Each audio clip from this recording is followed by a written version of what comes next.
He's the deal lawyer, and he's the certified coach.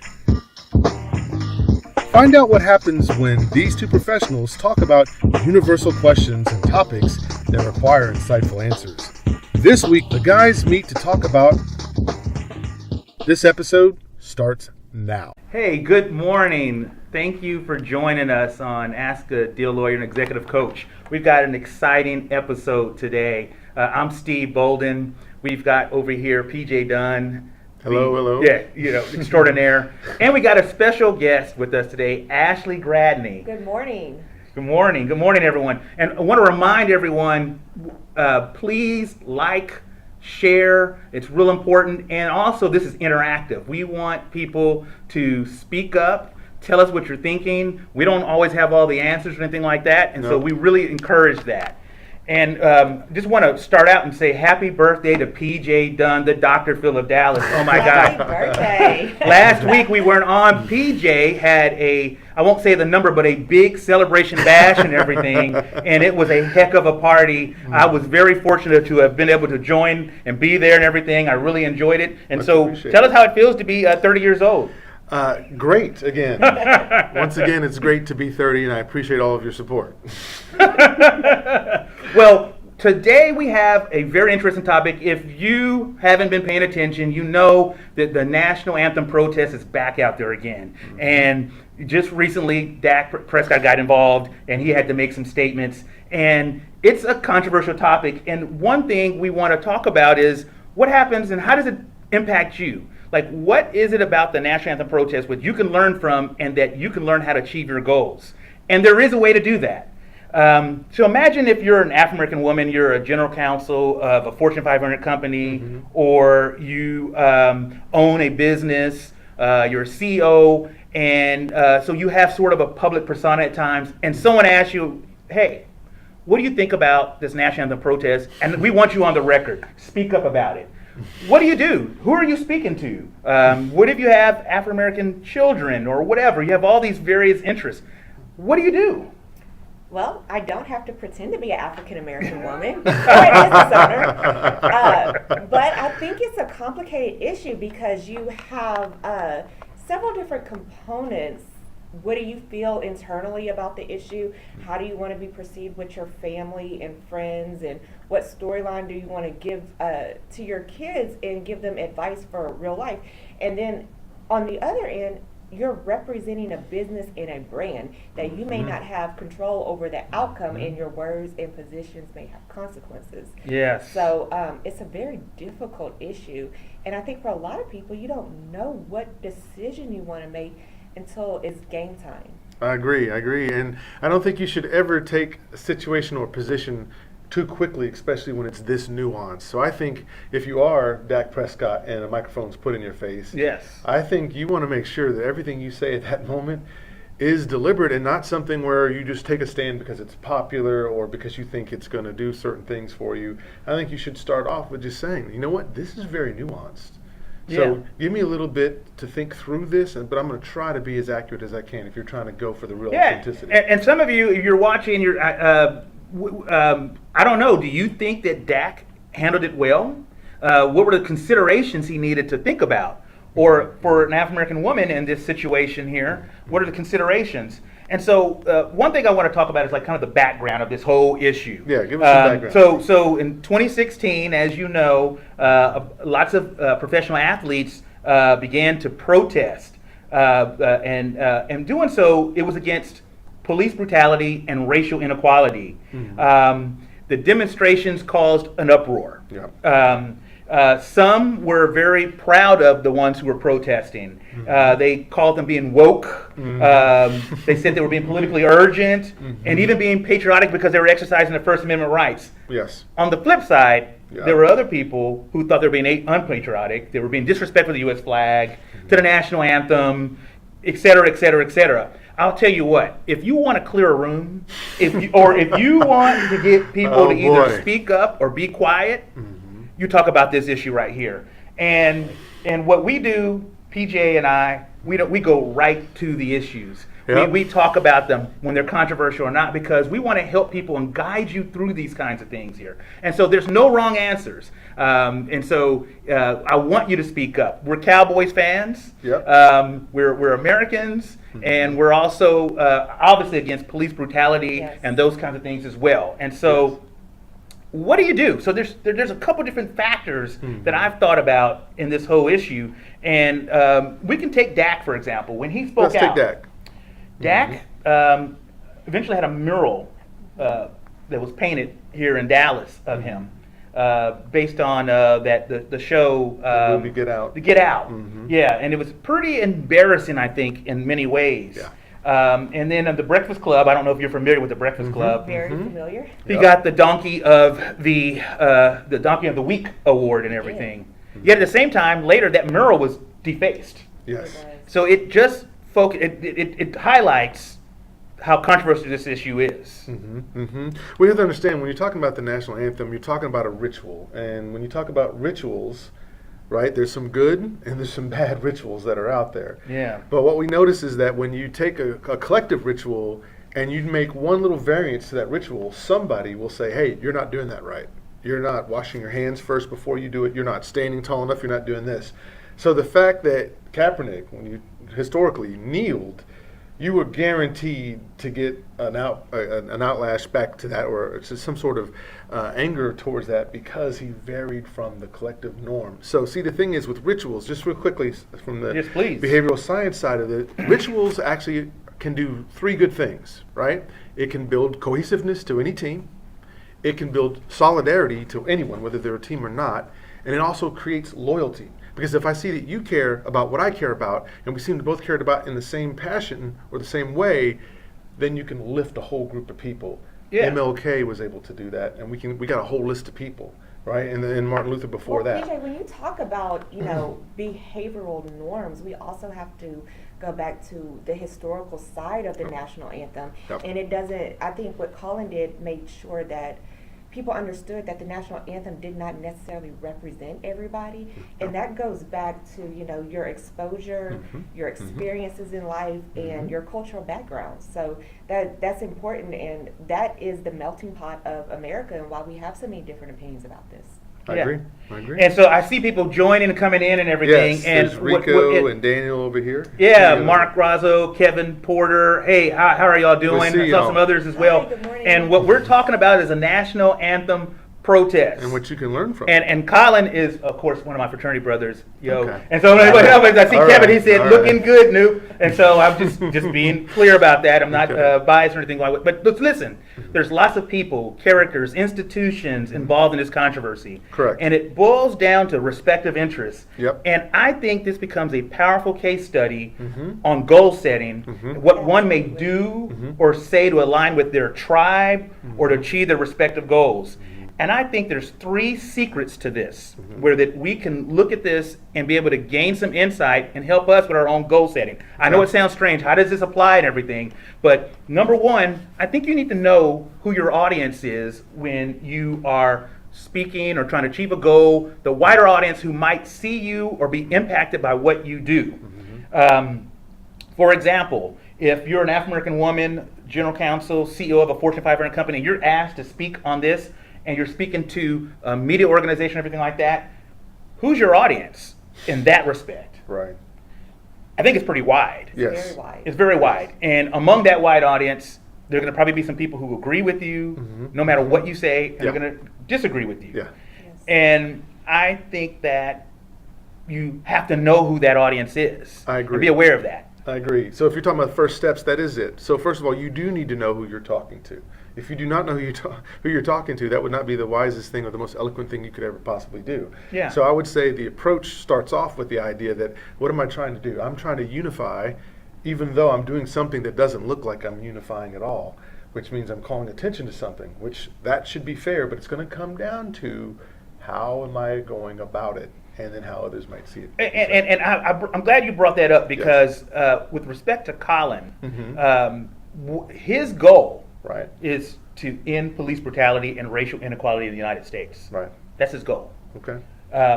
It might be a little different from Dak, Right. because his goal, I would argue, Yeah. is to make good plays on the football field, to put seats in the stadium, and to get that contract. I Right. think he wants. Plus he's in a contract year as well. Yes, that's exactly right. So for a 4th-round pick, who was the 3rd-string quarterback who only started because the first 2 guys in front of him went down, and he was drafted as someone who they thought was probably a project, someone who we could just fix over time, and maybe he might get the mechanics down. And as it turns out, no, he was thrusted into that position. So now here you are going into year 3, make it or break it year. Your agent's looking at you, and you don't want to do anything to jeopardize getting this check because we don't know. You know, there's a bunch of other people coming out every year who can throw the ball a little better, a little faster, a little quicker, some might argue. We got an eye roll from Diana in Florida. Yep. And so I don't know what she's eye rolling about, but again, it highlights this whole issue and everything. And it's a good point. I appreciate that response. Yeah. And so for an African American woman, again, who's speaking to the audience and everything, it's a wide audience. And so you have to keep track of that. There's a second component to this, on the secrets of this. You understand that wider audience. The second one is understanding who your tribe is. So You have to define tribe for them. Oh, yes. And okay, and I thank you, PJ. I have a definition for that. A tribe is a social division in a traditional society consisting of families or communities linked by social, economic, religious, or blood ties with a common culture, dialect, typically having a recognized leader. Oh, Okay, in layman's terms. In layman's term is who pays you, who is with you, who are you speaking to, who's inspired by you. That is who your tribe is. And so your tribe, if you're a business owner, it would be who your ideal customer is and who is going to pay your salary. Or if you're the general counsel for a Fortune 500 company, it's your board of directors, it's your president, it's your shareholders. And then additionally, if you're African American or whatever else, there's another complicated aspect to it as well, because that's back to the inspirational piece and everything. That's what makes this so complicated. So, if we're talking in terms of African American women in positions of power and leadership, representing corporations and whatnot, where do you break away and say, I'm going to be loyal to my company or I'm going to be loyal to my tribe? Because sometimes most times it's not a parallel path. And you have to make a decision. And the decision has consequences, just like with Colin Kaepernick. Absolutely. His decision to kneel had dire consequences on his career, but it opened up a different path and avenue for him. And we're going to talk, that's point number 3. We're going to get to that one Okay. on that last aspect what she said there. Okay. But to the first point she brought up is sort of, what do you do? How do you handle it? I'm going to throw that to PJ first. Well, if you are going to step into any type of discussion that has anything to do with this, you must decide what is the most winsome thing you can do that doesn't sell out you on the front end, the back end, the middle, and either side. Which probably means you're going to have to accept the fact that you are going to upset some people. That's just going to happen, regardless. But you're going to say it in such a way that the other person can't say, you know what, I think he was lying about that. If you're saying it with, like, here's the context of where I'm coming from. I'm coming from, yes, if I come from the aspect of, listen, I am an African American man. I was born in the South. I have been engaged in some things that were not charitable to black folks. So naturally, I'm going to listen to what Colin says a little bit harder than maybe some other folks in the room who are not necessarily the minority culture, as we would call it here. And I'm going to start to build a bridge to let you know that, hey, this is my experience, because everybody has an experience. You can't argue with my experience. But then I'm going to show you where I've landed, though, considering how it looks from both sides. And I'm still going to tell you, but I'm still going to land here. But at least now you know why I got there. And so now you can't say, oh, we're just doing that because you're a Cowboy fan. Or you're just doing that because you're a Texan. No, I just told you who I am.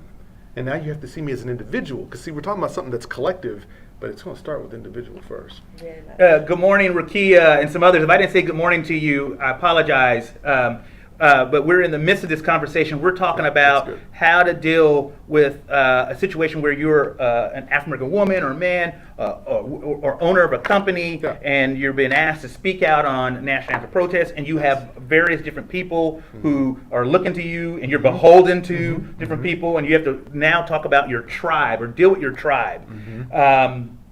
That's an interesting way to approach to look at that. So you have shareholders and you have a board of directors. Mm-hmm. And so what if your product is, tissue or something? I don't know. And the consumer is out there buying that stuff or whatever. It could be Kimberly Clark or whatever.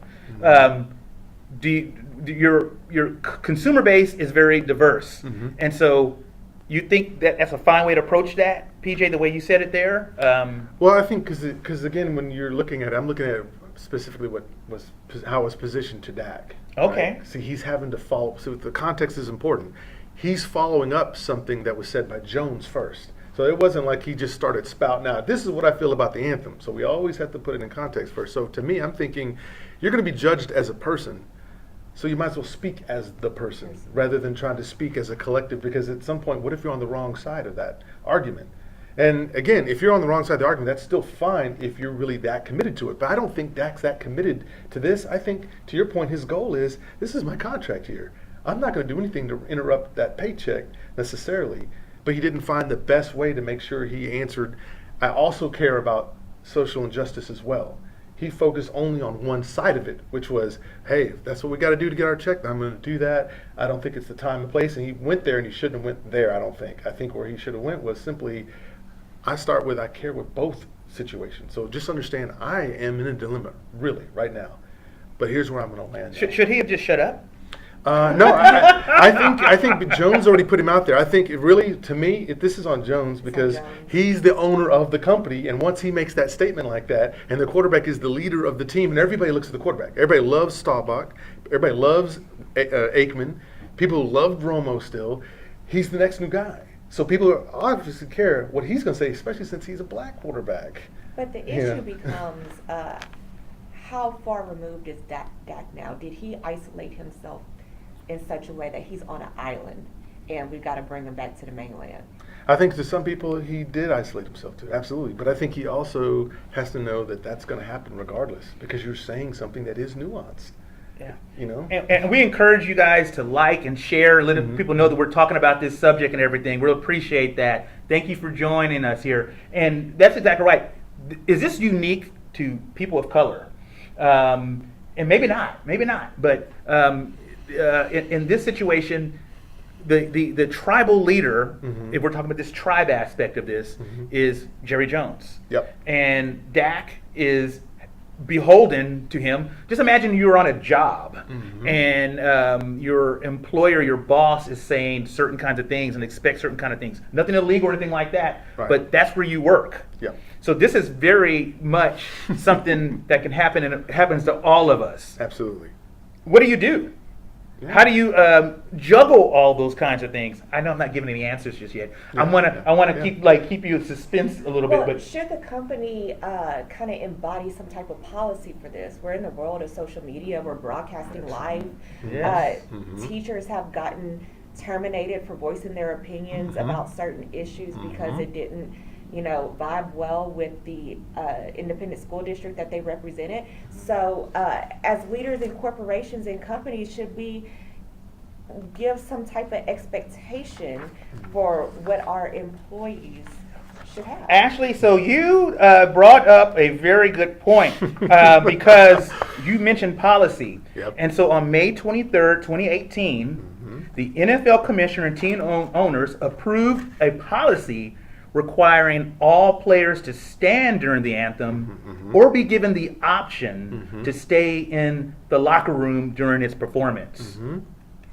But Jerry Jones did something different.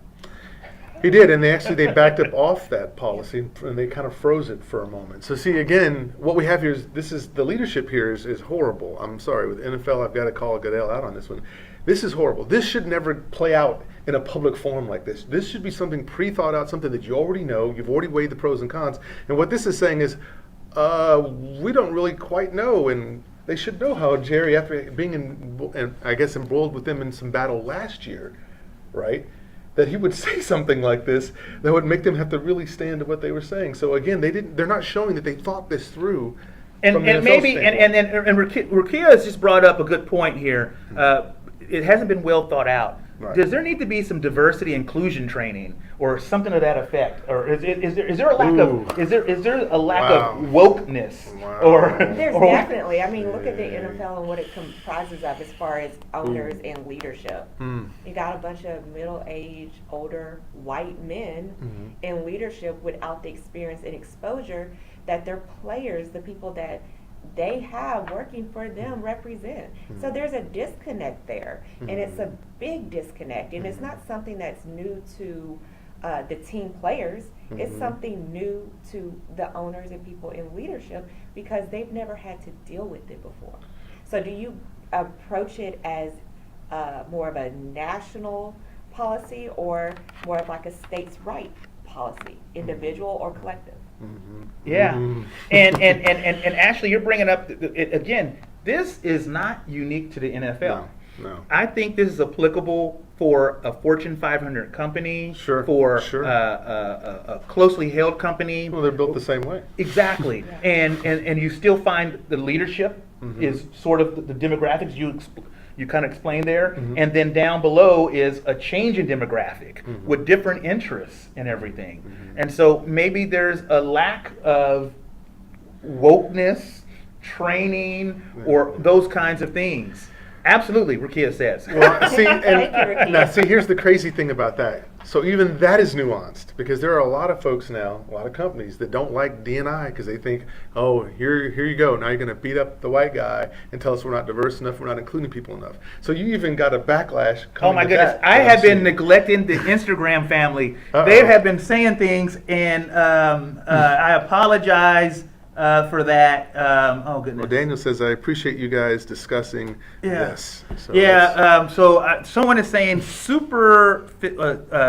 Okay, someone with training, good point, and everything else. Hey, y'all, I apologize for that. So we're watching over here, over there, PJ over here, and so, but we really want this engagement. Again, comment, and share and everything else. So we're getting down to like the last point then. So we've talked about kind of the 3 secrets when you're dealing with well, 2 of them so far, but how to handle this national anthem protest. What if you're asked to comment on it, or your goals and everything else? You need to understand the wider audience you might be speaking to, where there might be some backlash and everything else, but also understand who your tribe is. And people sometimes don't understand who their tribe is, and that's where you get into trouble. Right. That might have a little bit of an issue there, might be isolated for a period of time. Yeah. The third thing is sort of what Ashley was talking about, is integrity. and authenticity. Yeah. And authenticity. I think it's all, can you sleep at night once you go on national TV or whatever else, and having maybe possibly experienced police brutality, know somebody who has, and when you're given the opportunity to speak up on a subject, you don't say anything? A pile of money. See, we need more than 30 minutes. This actually isn't fair. We need much more than 30 minutes, but we also understand it's also been a busy day. Again, I think it's going to come down to, and I hate to say this, it's almost coming from like church in a way, but there's certain times when you're led and you feel emboldened to do something. This is my favorite PJ. When Okay. PJ starts talking about church and everything else, this is where we're going to the next level. So listen in, everybody. This is, pay attention. I mean, because look at Tommy Smith and John Carlos in 1968.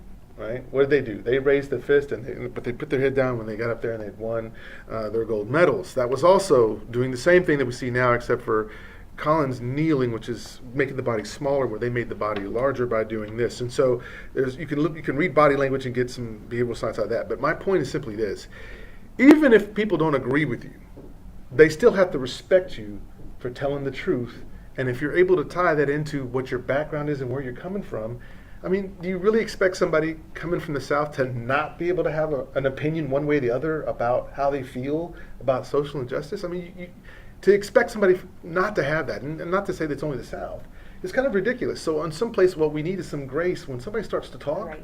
give them some grace and say, you know what, I'm not that man or woman, Here we go. but let them at least say their piece It's the lack of And I'll take it. respect. Yes. It's the lack of respect because people's experiences, their opinions, they have a right to that. Yeah. You don't have to like it. Yeah. But that's what makes us so diverse. And the only way we're going to solve these issues is to have inclusive conversations of this, Right. of these type of topics to figure out why we feel the way we do. Yeah. Yeah, I completely agree. And so when you kind of look at this integrity component of it and everything, and you look at Colin Kaepernick, you kind of see from him, again, what his goal is and how he's sort of been, not sort of, absolutely been in alignment with the goal of ending police brutality and racial inequality to a fault, to a point where he has suffered. And He made a decision. he absolutely made a decision. Yeah. And there's not very many people who can say that he lacks courage. And I think from a historical basis, he's going to be viewed in a very high highlight. I mean, in a very, very powerful way now and in the future. So that's sort of the integrity part and sort of the legacy as well when you're sort of thinking about these types of issues.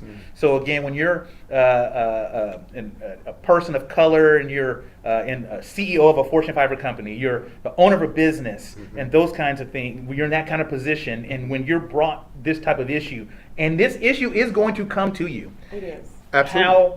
What are you going to do? And one of the components is the integrity and the legacy component of it as well. I agree. I mean, because at the end of the day, I need to know. If you're thinking hateful stuff about me because of where I'm from, I need to know that. So in a way, I think back in the day, racism was just in your face. And then we kind of subverted it, and we kind of believed that, no, we're a colorblind society now, and it doesn't exist anymore. We had a black president, and so some of the racism went underground. And then, of course, stuff like this brings it back to the forefront to let you know, no, it hasn't stopped yet.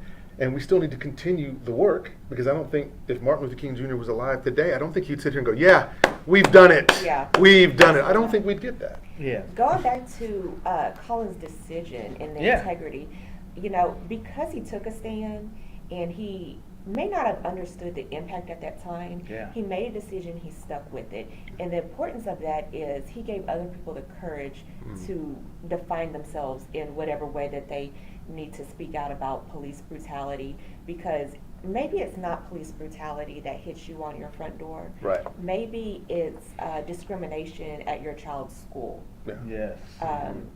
It could be anything from, little girls with different hairstyles, and the teacher wants to redo their hair at lunch. What's the issue with that? Why do you feel that you have the right to touch my daughter's hair?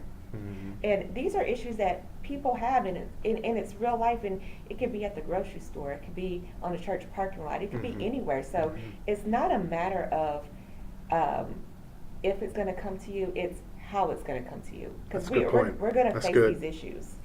And I like what you said there also when Colin, maybe the initial, his initial stance, maybe he didn't even necessarily have the foresight and everything, but sometimes it's a small thing in a moment when you make a decision and it goes and becomes bigger than you. And that's the integrity part of it, where when that kind of an issue comes to you, you have sort of a moral obligation, and you have to think beyond just yourself. And the reward, not that you're looking at that, can be significant when you do take those types of stances. I see Charles Williams, he made a statement, the only way they will understand is the shoes has to be put on their foot. How would they approach it? Oh, that's a good point. I got to reach over here. Sorry, folks. How would they approach the injustice or issue? Oh, that's kind of flipping it around. It is flipping it around. Yeah. You mentioned earlier, how do people sleep at night knowing that there's police brutality and injustices? I wonder, how did Colin Kaepernick sleep at night when he was hit full force with his national anthem protests, when he was in the height of that, trying to do what was right? Did that make you sleep better, knowing that your career was in jeopardy, knowing that people admired you, people hated you? How is that? Yeah.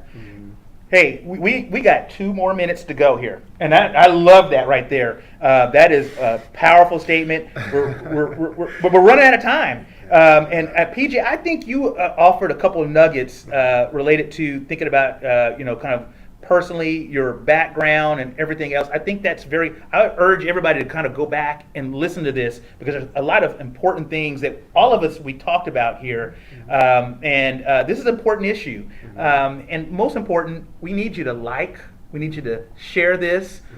We appreciate your comments. If you watch this later, please comment. We're paying attention to all that. We really enjoyed you joining us today. We want to thank Ashley, Yeah, thanks, Ashley. It was awesome. family lawyer extraordinaire. She is awesome. We got PJ Dunn, the Dr. Phil of Dallas, just dropping science week in, week out. We really enjoyed being here today, and we want you to have a fantastic day. And please tell your friends about us and comment, and we look forward to seeing you next week. That's right. We'll see y'all next week.